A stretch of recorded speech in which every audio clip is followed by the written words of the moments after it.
having a wonderful week. I hope you're having a great Wednesday. Today I want to talk to you about something that's been all over the news, all over Twitter.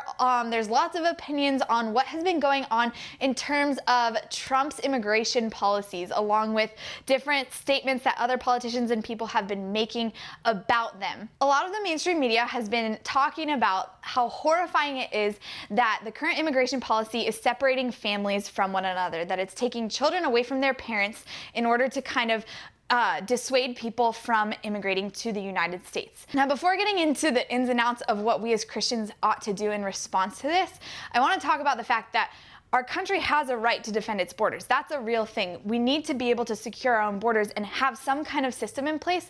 Otherwise, just madness would break loose, and that's not exactly a way to run a peaceful, safe country. However, with that right comes a corresponding responsibility, a corresponding duty to secure our borders in a moral, ethical, responsible, and safe way.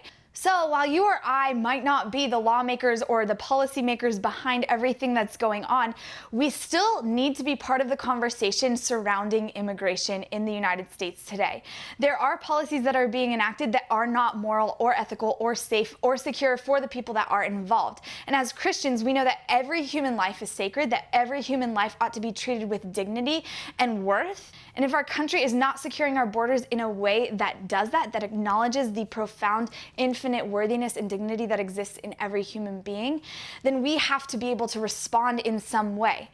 The two primary ways that we can respond, of course, we respond in prayer. We have to be praying not only for the people who are being victimized due to this kind of legislation, but we also need to be praying for the lawmakers behind it, praying that their hearts are turned to recognize the infinite worth and value of every human being.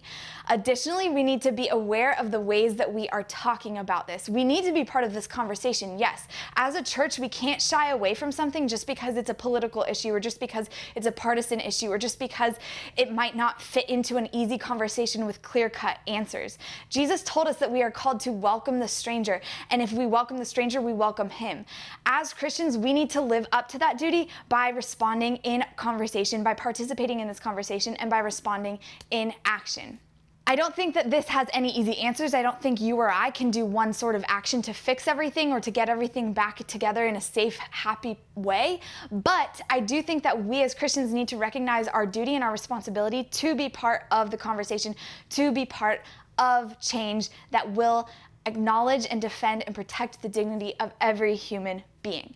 If you have any other thoughts on the way this discussion is going or the way we as Christians can participate in it, please comment below. I would love to hear from you and chat with you there.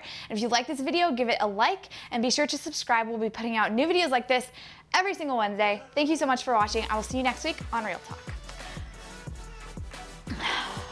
Are you not okay with this? I don't know why I have so much chin skin.